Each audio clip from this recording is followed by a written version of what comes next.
Assalamu alaikum dear students. My name is Mubashra Manzoor. Welcome to my class where we are going to study computer sciences of grade 12. आज का जो हमारा topic है वो है field width specifiers, लेकिन हम ये देखेंगे कि फील्ड विड्थ स्पेसिफायर में जो फ्लोटिंग पॉइंट नंबर्स हैं उनको कैसे स्पेसिफाई करना है। सो डियर स्टूडेंट्स, जैसे कि मैंने आपको बताया कि हमारा टॉपिक जो है वो है field width specifier but for the formatting of floating point numbers. Yes, हमें ऑलरेडी पता है कि floating point numbers are a little different than integer numbers, क्योंकि जो फ्लोटिंग पॉइंट नंबर्स होते हैं उसमें दो जो हैं वो पोर्शंस आपके पास होते हैं, एक मेंटेसा एंड एक आपके पास आफ्टर डेसिमल पॉइंट, यानी उसका जो एक्सपोनेंशियल पार्ट है। ठीक है, तो उसका मतलब ये कि अगर मुझे फील्ड विड्थ स्पेसिफाई करनी है, it has to incorporate both the parts, यानी डेसिमल पॉइंट से पहले वाले नंबर्स भी और डेसिमल पॉइंट के बाद वाले नंबर भी। And it is also important for the fact कि आप कितने फ्लोटिंग पॉइंट नंबर्स को या आप कितने डेसिमल पॉइंट नंबर्स तक उनको इनकॉर्पोरेट करना चाहते हैं, अकोमोडेट करना चाहते हैं, ये भी आपकी फील्ड विड्थ स्पेसिफायर जो है वो स्पेसिफाई करेगा। अदरवाइज क्या होगा कि अगर आपने कम फील्ड विड्थ स्पेसिफाई की है फॉर दैट पर्टिकुलर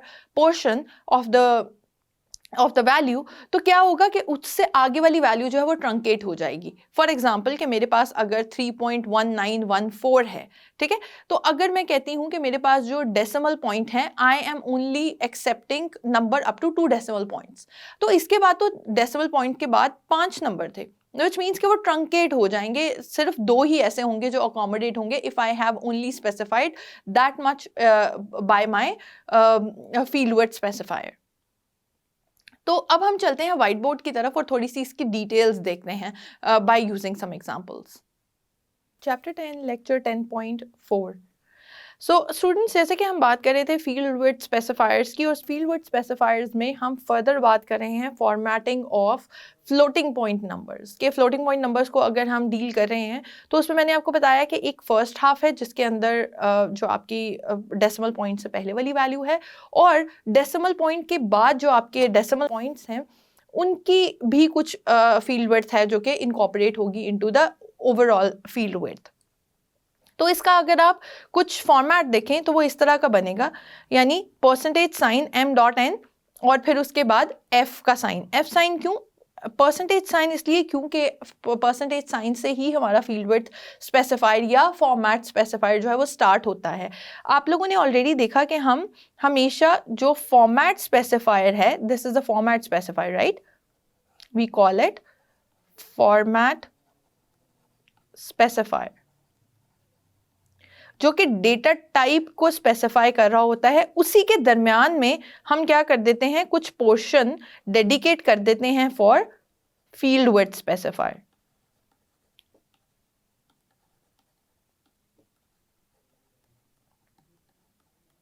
अब ये फील्ड विड्थ स्पेसिफायर जो है इंटीजर्स के केस में सिर्फ एक नंबर होता था, यानी कि कोई हम 6 या 5 या 4 लिख देते थे तो उसका मतलब होता था कि इतनी विड्थ या इतने number of columns should be given to your value, right. लेकिन यहाँ पे मैंने m.n लिखा है क्योंकि एक पोर्शन जो है वो डेसिमल पॉइंट से पहले वाले नंबर्स के लिए और second half is for the points after decimal points, ठीक है ना।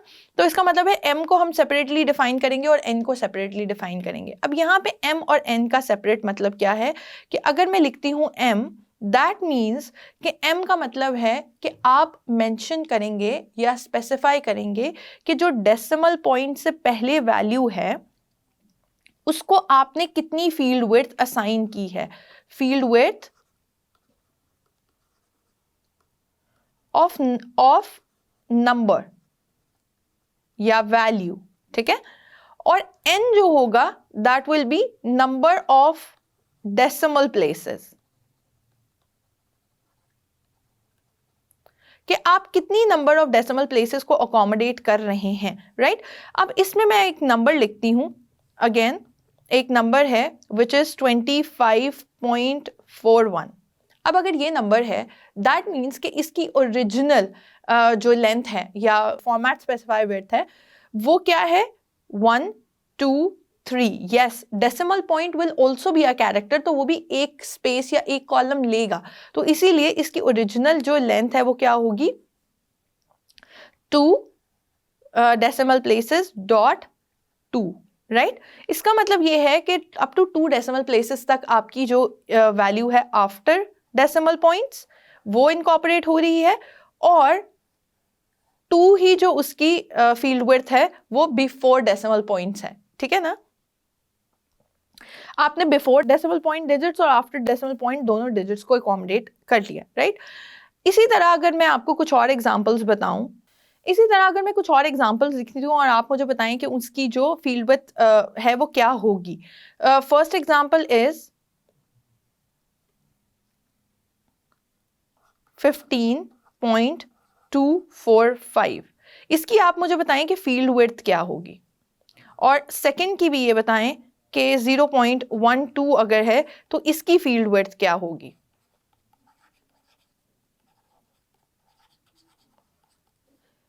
Exactly. First one has field width of 6, right? क्योंकि उसकी जो फील्ड विड्थ है, यानी अगर मैं उसकी ओरिजिनल फील्ड विड्थ की बात करूं as compare to the integer values, तो इसका मतलब है इसमें 1 2 3 4 5 6 कैरेक्टर्स जो हैं वो एग्जिस्ट करते हैं। सिमिलरली इन दिस 1 1 2 3 4, तो इसकी ऑलरेडी जो फील्ड विड्थ है वो 4 है। लेकिन मैंने आपको जैसे पहले बताया कि फ्लोटिंग पॉइंट के केस में हम क्या करेंगे कि हम या जैसे मैंने आपको पहले बताया कि फ्लोटिंग पॉइंट नंबर्स हैं, उनके केस में हम क्या करेंगे कि हम डिफाइन करेंगे कि हमारा जो before and after decimal point है वो क्या है डिजिट्स, यानी कि नंबर ऑफ फील्ड्स जो हैं वो कितनी इनकॉर्पोरेट हो रही हैं। अब अगर मैं एक यहाँ पे एग्जांपल लिखती हूँ विच इज प्रिंट एफ, एक वेरिएबल, ऑब्वियसली क्योंकि हम फील्ड विड्थ स्पेसिफाइड कर ही प्रिंट एफ की स्ट्रिंग के अंदर रहे हैं। जब भी मैं कहती हूँ कि फॉर्मेट स्ट्रिंग, इसका मतलब है जो भी स्ट्रिंग हम प्रिंट एफ के अंदर स्पेसिफाई कर रहे हैं। तो अगर मैं कहती हूँ वो एक हाइट का वेरिएबल है और उसका नाम भी मैंने हाइट, या उसको जो डिस्प्ले करवाना है मैंने उसको भी हाइट कह दिया, और उसके आगे मैंने एक परसेंटेज डी साइन जो है वो डालना है, या परसेंटेज एफ साइन मैंने स्पेसिफाई करना है। इस केस में परसेंटेज एफ साइन होगा। उसके दरमियान में मैं लिख देती हूँ कि इसका जो फील्ड स्पेसिफायर है, यानी फील्ड विड्थ स्पेसिफायर है, that is 6.2, and then it will be a floating point number, that is why f, and later on I will say, यहाँ पे जो मेरी कोटेशन मार्क्स हैं वो क्लोज हो जाएंगी, and then I have height का वेरिएबल, यहाँ पे कोटेशन मार्क्स जो है वो मेरी क्लोज हो जाएंगी, और उसके बाद मैं लिखूंगी हाइट का वेरिएबल, यानी जहाँ से मैंने वैल्यू जो है वो गेट करनी है, या कंपाइलर ने जहाँ से वैल्यू गेट करनी है। So this value will eventually B, this value, the variable that has the value will be placed over here when this will be printed on the screen, right? जो भी ये print होगा तो इसमें क्या आएगा, हाइट लिखा हुआ आएगा आपके पास, और उसके आगे इक्वल टू का साइन आएगा, और यहाँ पे कोई फ्लोटिंग पॉइंट वैल्यू आएगी, यानी कि कोई ना कोई नंबर आएगा ऐसा जिसका जो डेटा टाइप होगी वो फ्लोटिंग पॉइंट नंबर होगा। और उसके लिए हमने स्पेसिफाई कर दिया कि उसकी डेटा टाइप फ्लोटिंग पॉइंट है, यानी फॉर्मेट स्पेसिफायर से स्पेसिफाई कर दिया, और उसके दरमियान में हमने फील्ड विड्थ दे दी। अच्छा, अब फील्ड विड्थ देने से, यहाँ पे फील्ड विड्थ स्पेसिफाई करने से क्या होगा कि it will tell the total length of the field, यानी उसका मतलब ये है कि यहाँ पे टोटल कितनी लेंथ या कितने कॉलम्स में वैल्यूज आ सकती हैं, दैट विल बी 6। इसका मतलब है कि total including your decimal points कितनी वैल्यूज जो हैं वो इनकॉर्पोरेट हो सकती हैं। 6 से ज़्यादा नहीं हो सकती, 6 से कम होंगी तो उससे पहले क्या आ जाएगा, एक स्पेस आ जाएगी, ठीक है ना, it will B right justified. और उसके बाद आपने ये बता दिया उसको कि हम कितने डेसिमल पॉइंट तक इनकॉर्पोरेट करें after decimal places, 2 decimal places तक। इसका मतलब ये है कि जो मेरे पास वैल्यू अगर मेरे पास आती है, let's place some value inside it, let's suppose I say 154.321, will this be incorporated exactly? No. एक तो पहली बात ये कि इसकी जो फील्ड विड्थ की जो वैल्यू है वो है 6, विच मीन्स कि टोटल लेंथ मेरे पास, या टोटल विड्थ जो आ सकती है, जितने नंबर ऑफ कॉलम्स यूज हो सकते हैं, they are suppose to be 6, right? लेकिन इस केस में कितने कैरेक्टर्स हमारे पास हैं, 1 2 3 4 5 6 and 7, which means it's already exceeding, right? उसके बाद ये है कि हमने ये भी देखना है कि 2 जो है वो आफ्टर डेसिमल प्लेसेस 2 वैल्यूज तक ही आपका जो कंपाइलर है उसको अकोमोडेट कर सकता है, which means this will be truncated, this will be truncated. तो अब इसके पास टोटल लेंथ कितनी रह जाएगी, वो रह जाएगी 6, जो कि उसकी लेंथ के अकॉर्डिंग ही है। तो आपके पास जो वैल्यू आएगी दैट विल बी 154.32। पहली बात तो ये कि वो ट्रंकेट हो गई क्योंकि आप 1 को इनकॉर्पोरेट ही नहीं कर सकते थे, plus for the reason that you don't have length available for your whole string और for your whole value, right. अच्छा, यहाँ पे स्पेस क्यों नहीं ऐड हुई इससे पहले, ये भी एक इम्पॉर्टेंट बात है। स्पेस इसलिए ऐड नहीं हुई क्योंकि उसकी टोटल जो लेंथ थी, यानी कि आपने कहा फील्ड विड्थ जो है आपने स्पेसिफाई की 6, इसका मतलब है सारी वैल्यूज को मिला के including decimal and including decimal point values आपके पास टोटल जो विड्थ है वो कितनी होनी चाहिए, या टोटल नंबर ऑफ कॉलम्स कितने कंज्यूम होने चाहिए for this particular value, that is suppose to be 6। तो अगर आप देखें तो ऑलरेडी 1 2 3 4 5 6 जो है वो वैल्यूज इनकॉर्पोरेट हो गई हैं, दैट मीन्स कि इसके पास जगह नहीं है कि स्पेस ऐड करें। ऑन दी अदर हैंड अगर यहाँ पे मैं वैल्यू ले लेती हूँ 25.3541, अगर ये वैल्यू है मेरे पास फॉर एग्जाम्पल, और अब हम देखते हैं कि इसके ऊपर सेम फील्ड विड्थ स्पेसिफायर का क्या इफेक्ट होगा।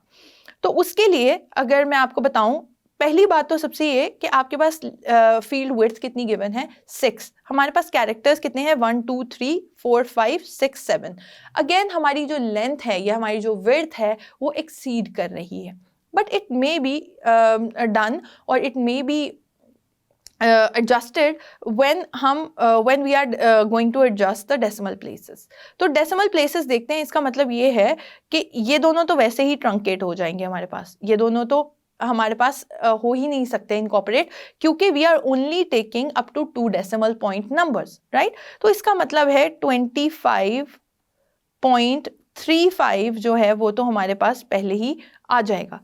लेकिन it said that the total length of the string or the total width of our value can be up to 6 columns, right? तो इसका मतलब ये है 1 2 3 4 5 और अभी भी हमारे पास एक स्पेस की जगह मौजूद है, तो इसका मतलब है कि वो स्पेस जो है वो यहाँ आ जाएगी, it will be right adjusted by 1 column, right? अच्छा, अगर यहाँ पे आपके पास कॉलम होते और मैं इसको कॉलम्स को ड्रॉ कर लेती हूँ यहाँ पर, if you see I am drawing a small drawing over here, 1 2 3 4 and 5 and 6। आप अज्यूम करें कि आपकी स्क्रीन इतने ही जो कॉलम्स हैं इससे मिलके बनी हुई है, तो इसका मतलब है हमारा जो डिजिट है, हमारी जो वैल्यू है, उसने उतने ही डिजिट को इनकॉर्पोरेट करना है जितनी हमने फील्ड विड्थ स्पेसिफाई कर दी है। अब फील्ड विड्थ हमने स्पेसिफाई की है कि 2 डेसिमल पॉइंट तक वैल्यूज हो सकती हैं, विच मीन्स दिस वन। इसका मतलब है 5 यहाँ इनकॉर्पोरेट हो गया, 3 यहाँ पे इनकॉर्पोरेट हो गया, this column will take only decimal point, then we have 5 and we have 2। अब अगर हम देखें तो हमने कहा था कि विड्थ जो है, फील्ड विड्थ स्पेसिफाइड की जो विड्थ है, that is suppose to be 6, यानी कि 6 कॉलम्स पे मुश्तमिल होना चाहिए इसको, नंबर ऑफ कॉलम्स 6 यूटिलाइज होने चाहिए to specify this particular value. लेकिन यहाँ पे तो 5 ऑलरेडी जो है वो हमारे पास यूज हो गए हैं, तो इसका मतलब है कि ये पर्टिकुलर कॉलम भी हमारे पास यूज होगा, यानी कि it will B right adjusted और ये आपके पास पूरी की पूरी वैल्यू जो है वो स्पेसिफाई होगी। यानी यहाँ पे आपके पास एक छोटी सी स्पेस के बाद ये थोड़ा सा राइट पे चली जाएगी वैल्यू, और वैल्यू क्या आएगी 25.35 इंस्टेड ऑफ 25.3541, राइट। तो आई होप आपको ये एग्जांपल से समझ में आ गया है कि किस तरह से हम फील्ड विड्थ स्पेसिफायर यूज कर रहे हैं for the floating point numbers. हम एक दो और एग्जांपल्स लेते हैं और देखते हैं कि वो किस तरह से जो है इनकॉर्पोरेट किया जा सकता है इसको। अच्छा जी, अगर हम फॉर्मेटिंग कर रहे हैं फ्लोटिंग पॉइंट नंबर्स की, तो उसका मतलब ये है कि डिफरेंट एग्जांपल्स हम देखेंगे कि और क्या क्या एग्जांपल्स हो सकती हैं। First example is that if you have -25.41, ठीक है, और आपके पास जो फॉर्मेट स्पेसिफायर यूज़ होगा वो होगा %62 6.2 F, राइट। अगर हम इसको देखें तो हमारे पास डिस्प्ले वैल्यू यानी कि जो स्क्रीन पे डिस्प्ले होगी वैल्यू, वो क्या डिस्प्ले होगी, और हमारे पास जो एग्जैक्ट फॉर्मेट है यानी कि जो हमारे पास कमांड है वो है printf इन्वर्टेड कॉमास हाइट, जो एग्जांपल हम पहले ही डिस्कस कर रहे थे, इज इक्वल टू, उसके बाद हमने फॉर्मेट स्पेसिफाई करना है, स्पेसिफाई उसके बाद हमने यहाँ पे जो है स्ट्रिंग अपनी जो वैल्यू है वो बतानी है, और उसके बाद यहाँ f स्पेसिफाई करके इसको क्लोज करना है और कॉमा हाइट देनी है वेरिएबल का नाम, ठीक है। अच्छा, अब अगर इसमें देखें आप तो हमारे पास क्योंकि नेगेटिव वैल्यू आ रही है, नेगेटिव वैल्यू को हम उसी तरह से हैंडल करेंगे जैसे हम हैंडल करते थे इनटू इंटीजर वैल्यूज, यानी कि hyphen sign will take 1 column width, ठीक है। तो इसका मतलब है कि जिस तरह से डेसिमल पॉइंट एक कॉलम विड्थ ले रहा है उसी तरह से हाइफन साइन भी एक कॉलम विड्थ लेगा, because it is a character. हमारे पास स्क्रीन पे क्या आना चाहिए, वो आना चाहिए height is equal to, value क्या आएगी उसकी आगे वो हम स्पेसिफाई कर देते हैं। वैल्यू हमारे पास आएगी क्योंकि उसकी लेंथ 6 है, 1 2 3 4 5 6 ऑलरेडी आपके पास कैरेक्टर्स जो हैं वो मौजूद हैं, ठीक है।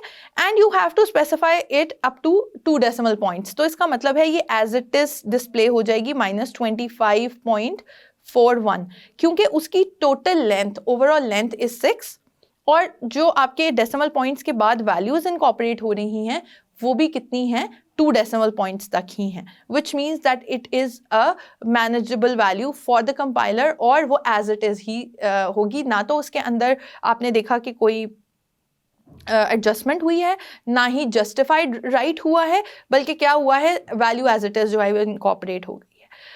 Now what if I choose a different number over here? अब मेरे पास एक नंबर है जिसको मैं कहती हूँ कि मैं इसकी जगह पे नंबर मैंने चेंज कर लिया।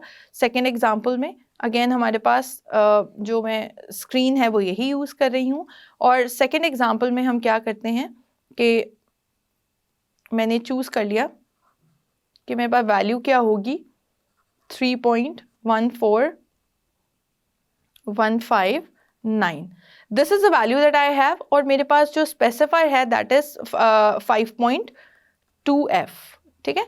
इसका मतलब ये हुआ कि अब यहाँ पे अगर I will specify percentage sign 5.2f और मैं इसको क्लोज करूं और कॉमा लगा के हाइट,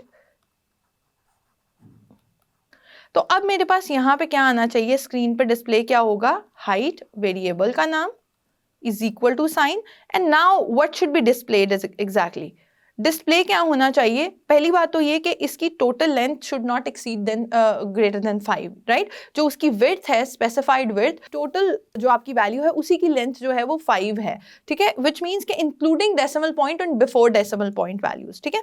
तो इसका मतलब 1 2 3 4 5 6 7 उसकी ऑलरेडी जो है वो लेंथ बन रही है, which needs to be adjusted accordingly. दूसरी बात ये हो गई कि हमारे पास जो फील्ड स्पेसिफायर में स्पेसिफाई हुआ है डेसिमल पॉइंट की inclusion, that is up to 2 decimal point, which means कि 3 तो इनकॉर्पोरेट ही नहीं होंगे। इसका मतलब ये है कि अब यहाँ से ये जो वैल्यू है ये ट्रंकेट हो जाएगी और मेरे पास सिर्फ और सिर्फ वैल्यू क्या आ जाएगी 3.14। अच्छा, 3.14 में ना तो हमारे पास हाइफन है और जो वैल्यू है इसके टोटल डिजिट्स कितने बनते हैं 4 इंक्लूडिंग डेसिमल पॉइंट, हमारे पास 4 बनते हैं और हमने कहा है टोटल लेंथ हो सकती है 5।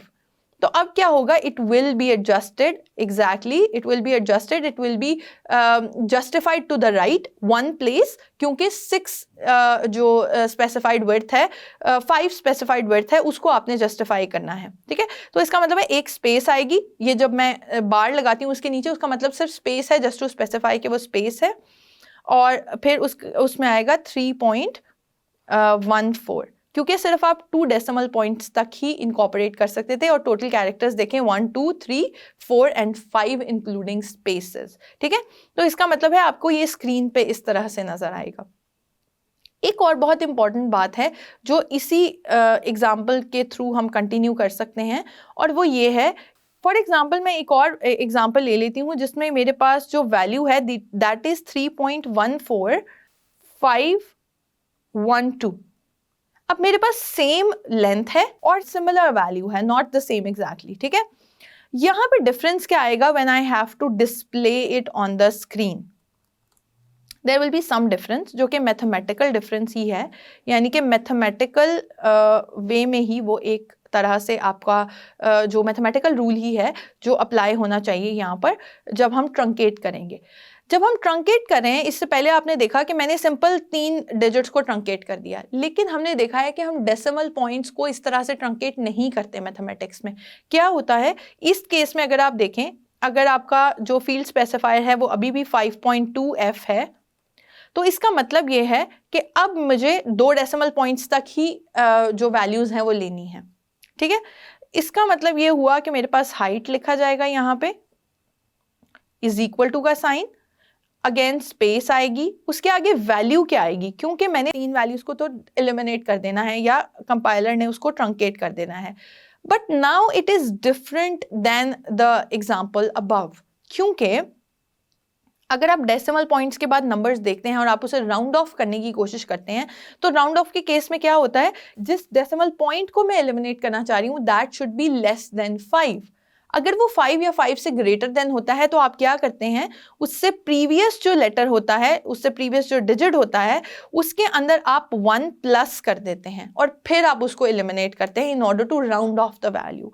तो यहाँ पे हमारे पास वैल्यू अब क्या आएगी, स्पेस 3.15 एग्जैक्टली, क्योंकि ये जो वैल्यू थी इट इज 5 और ग्रेटर देन 5, तो यहाँ पे हम राउंड ऑफ किए बगैर उसको ट्रंकेट नहीं कर सकते। पहली वाली एग्जांपल में भी वो चेक जरूर करेगा कि क्या राउंड ऑफ की जरूरत है या नहीं है। अगर राउंड ऑफ की जरूरत है तो हम सबसे पहले उसको राउंड ऑफ करेंगे और फिर उसको ट्रंकेट करेंगे। यहाँ पे क्योंकि ये वैल्यू जो है, जो right next to the last digit थी, वो चूंकि लेस देन 5 थी, तो उसके केस में आप यहाँ पे ऐड नहीं करते और वैल्यू जो है आपके पास एज इट इज आ जाती है 3.14। इसीलिए हमने आगे वाली सारी वैल्यू को ट्रंकेट कर दिया या उसको एलिमिनेट कर दिया, और that is suppose to be done by your compiler as well. एक और छोटी सी एग्जांपल है और वो उसके साथ ही हमारा जो सारी चीज़ें हैं, सारे केसेस हैं वो डिस्कस हो जाएंगे। एक केस ये है कि whenever you have 0 point something 0.3415 for example, this is your value, ठीक है। तो हमेशा डेसिमल पॉइंट से पहले अगर कुछ नहीं है तो वहां पे 0 स्पेसिफाई होता है, which means कि that is a character in itself, which means that it will take one place or one column of the width, ठीक है। आप उसको इग्नोर नहीं कर सकते। मैथ्स में लिखते हुए समटाइम्स हम 0.3415 भी लिख देते हैं, but when it has to be specified at the back end or in the memory, it is supposed to be done with the 0। तो इसका मतलब है कि हमें उस 0 को इनकॉर्पोरेट करना भी जरूरी है। इस केस में अगर मैं आपसे अगेन कहूं कि मेरे पास जो फील्ड विड्थ है वो है 5.2f, तो इस केस में मेरे पास क्या स्पेसिफाई होगा ऑन द स्क्रीन, इसको देख लेते हैं। वो होगा हाइट इज इक्वल टू, अब यहाँ पे आपके पास कितने इनकॉर्पोरेट हो सकते हैं डिजिट, यानी कि कितनी विड्थ जो है अकोमोडेट हो सकती है, that is suppose to be 5। तो 1 2 3 4 5 6, ऑलरेडी देयर आर 6 डिजिट्स, 6 जो हैं हमारे पास लेंथ के जो कॉलम्स हैं वो इनकॉर्पोरेट हुए हुए हैं, विच मीन्स कि अब मैंने ये देखना है कि मैं कितने अकोमोडेट कर सकती हूँ आफ्टर द डेसिमल पॉइंट्स। तो ये है 5.2, विच मीन्स कि मुझे 2 वैल्यूज जो हैं वो ट्रंकेट करनी है यहाँ से, बिकॉज डेसिमल पॉइंट के बाद सिर्फ 2 ही वैल्यूज जो हैं वो अकोमोडेट हो सकती हैं। यहाँ पे से पहले वो कंपाइलर क्या करेगा, वो चेक करेगा कि क्या वैल्यू राउंड ऑफ होती है। यहाँ पे वैल्यू राउंड ऑफ नहीं होती, विच मीन्स हम इसको डायरेक्टली ट्रंकेट कर सकते हैं। लेकिन अब हुआ क्या कि हमारे पास वैल्यूज कितनी बच गई, 1 2 3 4, हमारे पास 4 जो डिजिट्स हैं या 4 हमारे पास कैरेक्टर्स जो हैं बच गए, which means that we have only 4 columns occupied within the field width जो हमें स्पेसिफाई की गई थी 5 की। तो इसका मतलब ये है कि एक क्या आएगी स्पेस, उसके बाद यानी कि it will be writed just to 1 space and then we will have 0.34, so इस तरह से हमारे पास ये स्पेसिफाई होगा। इसी तरह अगर नेगेटिव साइन होता तो नेगेटिव साइन को भी हमने इनकॉर्पोरेट करके देखा है कि किस तरह से हम उसको कर सकते हैं, स्पेसिफाई कर सकते हैं। So you have to keep all these rules in mind. You have further more examples done in your book as well. तो आपने उनको भी देखना है करके, इन्हीं रूल्स को फॉलो करें और पहले खुद से करके देखें कि आपका क्या आंसर ठीक आ रहा है, और उसके बाद उसको मैच करें the columns that is written next to it, ताकि आपको ये पता चले कि क्या आप जो कर रहे हैं क्या वो आपको सही से समझ आया था, और क्या आपने जिस तरह से इसको एलिमिनेट किया है क्या वो सही तरीका है। So with this we are coming towards the end of this lecture and we have discussed in detail के जो floating point numbers होते हैं उनकी formatting जो है वो किस तरह से adjust की जाती है by specifying the field width specifiers. So dear students, I hope आपको आज का लेक्चर जो है वो समझ आ गया होगा। हमने फ्लोटिंग पॉइंट नंबर्स और इंटीजर्स के लिए सेपरेट लेक्चर्स में डिस्कस किया कि फील्ड वर्ड स्पेसिफायर्स किस तरह से ऐड करते हैं into the print F function, और उसकी जो कैरेक्टर स्ट्रिंग होती है या फॉर्मेट स्ट्रिंग होती है उसमें हम ये जो स्पेसिफायर्स हैं किस तरह से स्पेसिफाई करते हैं। We discuss separately in detail कि किस किस तरह से डिफरेंट हैं इंटीजर्स में और फ्लोटिंग पॉइंट नंबर्स में। So I hope you got my point, and in next lecture we will discuss कि हमारे पास और डिटेल्स क्या हैं अगले टॉपिक्स की।